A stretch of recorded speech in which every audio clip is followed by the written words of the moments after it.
So আমার চ্যানেলে mixed scholarship নিয়ে দুইটা ভিডিও আছে, so make sure you guys watch the two videos. প্রথম ভিডিওতে আমরা ডিসক্রাইব করেছি মিক্সড স্কলারশিপ নিয়ে and basically what it is, and second ভিডিওতে আমরা ডিসক্রাইব করেছি like how to apply for the mixed scholarship and the details how to get the scholarship.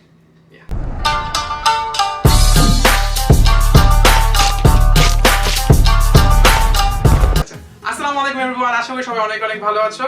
Khan in Japan চ্যানেলে সবাইকে স্বাগতম। আমি আমিনুল হাসান খান এবং আজকে আমার সাথে আছে আমাদের guest from my previous video Saiham ভাইয়া from Connect Japan. Hi everyone. So এটা আমাদের সেকেন্ড ভিডিও আমাদের মিক্সড স্কলারশিপ সিরিজের। সো আজকে এই ভিডিওটাতে আমরা বেসিক্যালি ডিসক্রাইব করব মিক্সড স্কলারশিপের অ্যাপ্লিকেশন প্রসেসটা এন্ড কিভাবে আপনারা খুব সহজেই মিক্সড স্কলারশিপটা পেতে পারেন আর কোন কোন বিষয়ের প্রতি আপনাদের ভালো করে নজর রাখা উচিত। Right? Yes. So let's get started. Are you ready? Yes, I'm ready. Okay.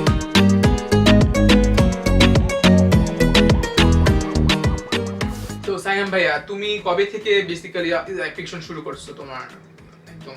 আচ্ছা, সো আগের ভিডিওতে আমি যেটা বলেছিলাম যে মেক্সের দুইটা সিস্টেম আছে অ্যাপ্লাই করার। তুমি তো আসলে ইউনিভার্সিটির রেকমেন্ডেশন। এক্স্যাক্টলি, আমি ইউনিভার্সিটি রেকমেন্ডেশন ছিলাম, সো আমার আলাদা কোনো টাইমলাইন ছিল না। আমি normally I think September October থেকে ইউনিভার্সিটি অ্যাপ্লাই করতে ইউনিভার্সিটি অ্যাপ্লাই করছো। হ্যাঁ, এবং অ্যাপ্লাই করতে করতে আই থিংক আমি ডিসেম্বরের দিকে আমার ফাইনাল রেজাল্ট পেয়েছি ইউনিভার্সিটি থেকে, এবং ফাইনাল রেজাল্টের সাথেই আমাকে তখন নেক্সটের অফার করে।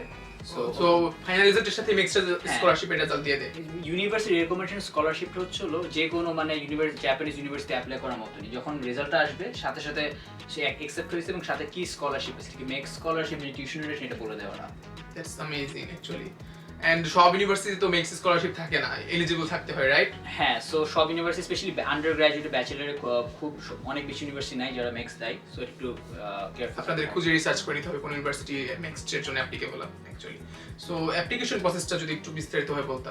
আচ্ছা, ওকে। সো আমি আজকে ইউনিভার্সিটি রেকমেন্ডেশনটা যে মেথডে আমি পেয়েছি মেক্স, এটার একদম ডিটেইলস আমি প্রসিডিউরটা বলছি, কারণ এমবেসিটা খুব একটা ডিটেইলসে কিছু নাই। নরমালি আপনি অ্যাপ্লাই করবেন এমবেসিতে, ওদের অ্যাডমিশন ফর্ম নিয়ে পরে এক্সাম দিতে হয়, রিটেন এক্সাম এসে, বাট এখানে খুব একটা প্রসেসের কিছু নাই এবং এমবেসি আপনাকে মেইনলি গাইড করে। বাট ইউনিভার্সিটি রেকমেন্ডেশন একটু ডিফিকাল্ট। সো প্রথম একদম কাজ যেটা ইউনিভার্সিটি রেকমেন্ডেশন নাম্বার 1, একদম যদি আমাকে বলে ম্যাজিক ট্রিকটা কি, সেটা হচ্ছে ইউনিভার্সিটি অ্যাপ্লাই করতেছো ওইটার একদম মানে পাই টু পাই প্রত্যেকটা গাইডলাইন ভালো করে সে দেখে অ্যাপ্লাই করে, কারণ এটা কিন্তু আলাদা কোনো গাইডলাইনটা কিছু নাই। সো ইউনিভার্সিটি অ্যাপ্লিকেশনটা টপ নচ হতে হবে। একদম এক্স্যাক্টলি, ইউনিভার্সিটি অ্যাপ্লাই করছে ওই অ্যাপ্লিকেশনটা কিন্তু টপ নচ হয়। ওই অ্যাপ্লিকেশনটা দেখে যদি ইউনিভার্সিটি বলে না আমার এই স্টুডেন্টকে লাগবে এনি হাউ, সো এটা নাম্বার 1 থিং। সো যদি অ্যাডমিশন প্রসিডিউরটা আরেকটু ডিটেইলসে বলি, সো জাপানিজ ইউনিভার্সিটি অ্যাডমিশনের জন্য অ্যাডমিশন প্রসিডিউর কয়েকটা কম্পোনেন্টস থাকে। নাম্বার 1 হলো তার একাডেমিক রেজাল্টটা ভালো থাকতে হবে। So SSC, HSC, O levels, A levels যে কারিকুলাম থেকে আসুক একটা ভালো স্কোর থাকা লাগবে। এখন অনেক কমন একটা কোয়েশ্চেন আসে যে ভাই আমার স্কোর এইটা বা আমি এটা পাইছি, আমি কি মেক্স পাবো? এটা শর্ট আনসার হচ্ছে এর কোনো ডিরেক্ট কোনো মানে ভ্যালু নাই, সেটা হবে না। অবভিয়াসলি যতটা বেটার হয় তত ভালো আর কি চান্স পাওয়ার জন্য, বাট অ্যাডমিশন মানে একাডেমিক রেজাল্ট ভালো হতে হবে। নাম্বার 2 হচ্ছিল তার ইংলিশ প্রফিসিয়েন্সি থাকা উচিত বা এটা ভালো স্কোর থাকা উচিত। অনেকে আছে ইংলিশ প্রফিসিয়েন্সি ছাড়াই অ্যাপ্লাই করে ইউনিভার্সিটি, জাপানিজ ইউনিভার্সিটিতে করতে পারে, বাট মেক্সের মতো একটা কম্পিটিটিভ একটা স্কলারশিপ যদি কেউ টার্গেট করে আমি বলবো তার আইএলটিএস থাকাটা উচিত এবং একটা ভালো স্কোর, এগেইন ডিরেক্ট স্কোর থাকে না হয়তো যে মেক্স অবশ্যই, কারণ বেশিরভাগ জাপানিজ ইউনিভার্সিটিগুলোতেই তো আইএলটিএস ম্যান্ডেটরি থাকে থাকে। হ্যাঁ, সো বাট অ্যারাউন্ড 7 এর উপরে পাইলে I think is a competitive score for next. Third থিংটা হলো তার এক্সট্রা কারিকুলার অ্যাক্টিভিটিস। এখানে আমরা একটু টাইম স্পেন্ড করতে যাচ্ছি, আমি বলছি এক্সট্রা কারিকুলার অ্যাক্টিভিটিস কি বা কেন।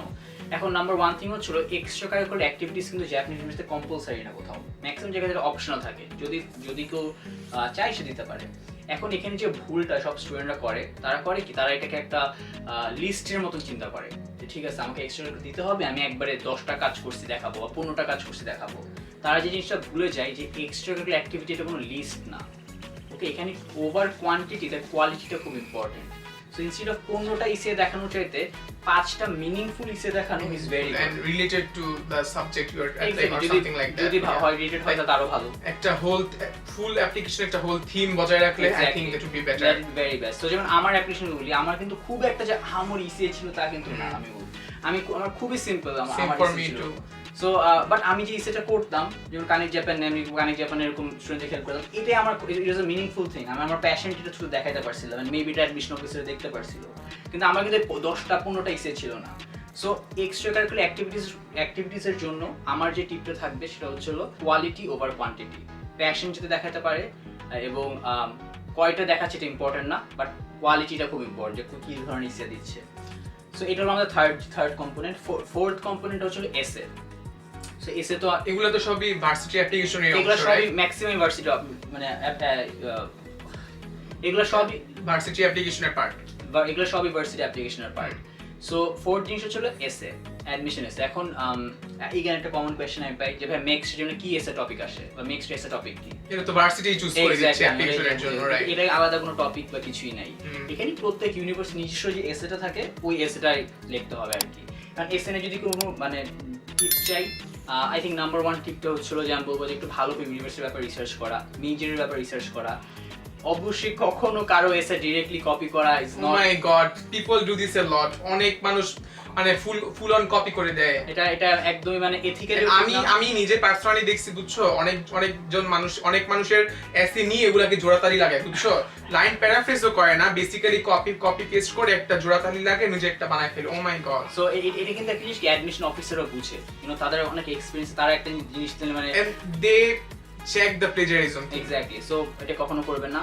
ফার্দার গাইডলাইন থাকলে আমরা কানেক্ট চ্যাপ্টার গ্রুপে দেখতে পারেন, এখানে আমরা ফ্রি এসএতে গাইডলাইন দিই আপনাদেরকে।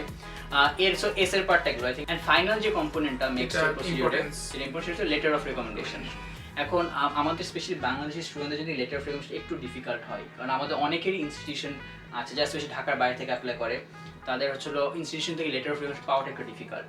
সো এটার জন্য আমার টিপটা থাকবে হচ্ছিল যে টিচারের সাথে অনেক আগে থেকে যেন কন্ট্যাক্ট রাখে, যে আমি অ্যাপ্লাই করবো, আমার লাগবে জিনিসটা, লাস্ট মোমেন্ট থেকে না করে। এক নাম্বার সময় নিয়ে করাটা। এবং 2 নাম্বারটা ভেরি ভেরি ইম্পর্টেন্ট, প্লিজ যাতে টিচারের সাথে কথা বলে, টিচারকে ওর মানে পজিটিভ জিনিসগুলো দেখায়, যাতে এটা অন্য 10টা লেটার ফ্রেগমেন্টের মধ্যে না হয়। টিচারকে বোঝাতে হবে যে তোমার পার্সোনাল গুণাবলী কি আছে, কারণ অবশ্যই আমাদের বাংলাদেশি স্কুলে টিচাররা সব স্টুডেন্টদের খেয়াল রাখে না অ্যাকচুয়ালি। সো তোমার একটু টিচারকে বোঝাতে হবে যে what qualities you have, what you have been working on, so that teacher ওভাবে লিখে দিতে পারে। ভালো স্কুলে ভালো টিচার হলে তো অবশ্যই তোমাকে এগুলো খেয়াল করে লিখে দিবে। But if you are from a school that probably won't give you like enough attention, তোমার নিজের এটা করে নিতে হবে, মেক শিওর করে নিতে হবে।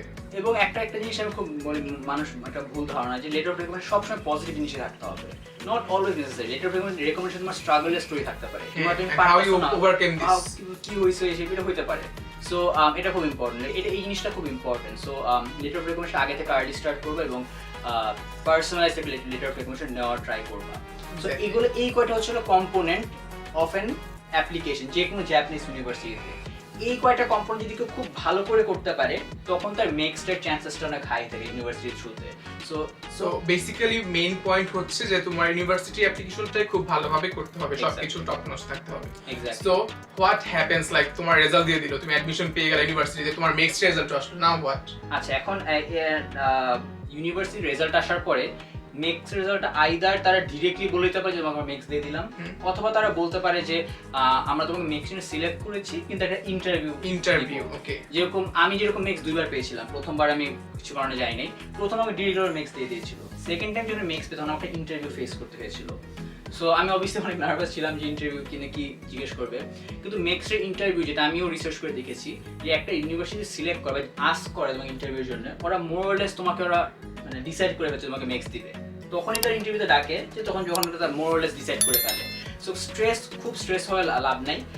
ইন্টারভিউতে যদি কি ডিরেক্টলি আস্ক করে, আসলে কি আস্ক করে এটা বলাটা অ্যাকচুয়ালি ঠিকও না, বাট আমি একটা আইডিয়া যদি দেই, অ্যাপ্লিকেশন তুমি যা লিখেছো, তোমার এসের গল্প, তোমার লেটার অফ রেকমেন্ডেশন তুমি দেখতে পারবা না, সো এটা বলে লাভ নাই। তোমার ইসিএ কি ছিল, একাডেমিক হিস্ট্রি, এইসব ব্যাপারগুলো তুমি ভালো করে জানো।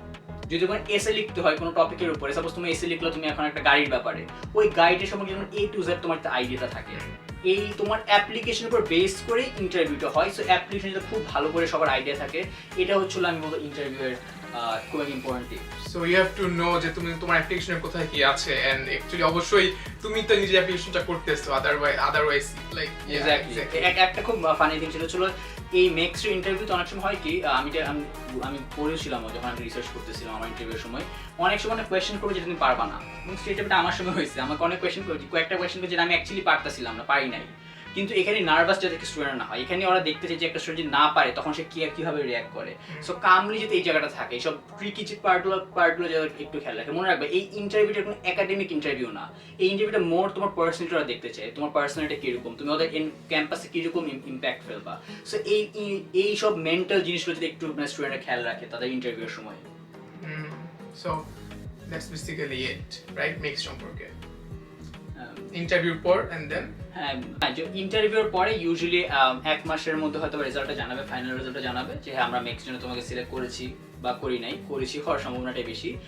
এবং এরপরে জাস্ট বেসিক কিছু পেপার ওয়ার্ক আর কি করতে হয়, এরপরে আর কি ফাইনাল চলে আসে। ইন্টারভিউর পরে আর কি ফাইনাল ডিসিশন 1 মাসের মধ্যে দিয়ে দেয় সাধারণত। আচ্ছা, এন্ড দেন তুমি জাস্ট সিইউ এর জন্য অ্যাপ্লাই করে জাপান চলে আসবা। জি, দ্যাটস অ্যামেজিং, রাইট? সো আচ্ছা, মিক্স স্কলারশিপ পাওয়ার পর কি তোমাদের সিইউ এর জন্য অ্যাপ্লাই করতে হয়? আচ্ছা, সো এটা খুব ফান একটা ব্যাপার যে মেক্স স্কলারদের কিন্তু সিওই লাগে না, কারণ মেক্স স্কলাররা ফার্স্ট অফ অল তারা কিন্তু স্টুডেন্ট ভিসাতে আসে না জাপানে, তারা আসে গভর্নমেন্ট স্কলার ভিসাতে, যেটা 5 বছরের ভিসা আন্ডারগ্র্যাডের জন্য। সো তাদের কোনো সিইউ জন্য অ্যাপ্লাই করা লাগে না। যদি একটা স্টুডেন্ট সে মেক্স পায়, কনফার্মেশন পায়, তখন বেস্ট জিনিস হচ্ছে ইভেন কোনো ভিসার অ্যাপয়েন্টমেন্ট কিছুই লাগে না, ডিরেক্টলি জাপান এমবেসি থেকে তোমাকে কল করা হবে যে আপনি একটু প্লিজ জাপান এমবেসিতে আসেন, আপনি মেক্স পেয়েছেন, আপনাকে আমরা ভিসা দিব আর কি, এরকম টাইপের একটা কথা বলে তোমাকে ডিরেক্টলি ওরা এমবেসিতে ডাকবে। এবং যেটা বললাম যে খুব পার্ট 1 ভিডিওতে আমরা বলেছিলাম যে অনেকটা রেসপেক্ট পাওয়া যায় এমবেসিতে যাওয়ার পর, ওরা আলাদা করে ভিতরে নিয়ে যায়, একটা সোফাতে বসাবে তোমাকে, কোনো লাইন টাইন কিছু নাই, কোনো ইন্টারভিউ কিছু নাই, জাস্ট একটা পেপার ওয়ার্ক ফিল করতে হয় এবং এর 2 সপ্তাহের মধ্যে আর কি ভিসা চলে আসে। সো এটা খুব একটা amazing experience. That's amazing. So এই হচ্ছে আমাদের মেক্স নিয়ে সম্পূর্ণ ফুল তথ্য। এখানে আমাদের মেক্স পার্ট শেষ হচ্ছে, right? Because this covers all the things basically university recommendation এর মাধ্যমে যে অ্যাপ্লিকেশনটা সেটার জন্য। So thank you so much, thank you a lot Saiham ভাইয়া তোমাকে আমার এই ভিডিওতে অংশগ্রহণ করার জন্য। আই হোপ যে আমাদের জুনিয়ররা অনেক অনেক উপকৃত হবে when they are like applying for the mixed scholarship. And আপনারা যদি সাইহাম ভাইয়ের সাথে কানেক্টেড থাকতে চান, আপনারা সাইহাম ভাইয়ের সাথে ফেসবুকে কানেক্ট হতে পারেন, কানেক্ট জাপান ফেসবুক গ্রুপে, ফেসবুক পেজে, এন্ড অলসো ইনস্টাগ্রামে আছে তারা। And also if you want to follow me, you can subscribe to my channel Khan in Japan, and you can also follow me on Instagram Khan in Japan, and I have a Facebook page Khan in Japan. Yeah, so I hope আপনাদের কাছে ভালো লেগেছে আমাদের এই makes সিরিজটা। So আরো নতুন নতুন এডুকেশনাল কন্টেন্ট যদি আপনারা চান অবশ্যই আমরা বানাবো। ভার্সিটি অ্যাপ্লিকেশন কিভাবে করতে হয়, জাপানের এসিগুলো কিভাবে লিখতে হয়, চাইলে আমরা আরো ডিটেলসে সব ভিডিও বানাতে পারবো। সো ওগুলো যদি আপনারা পেতে চান প্লিজ সাবস্ক্রাইব করবেন আমার চ্যানেল, এন্ড বেল বাটনে ক্লিক করে দিবেন যাতে আমি ভিডিও আপলোড দেওয়ার সাথে সাথে আপনারা ভিডিওটা দেখতে পান।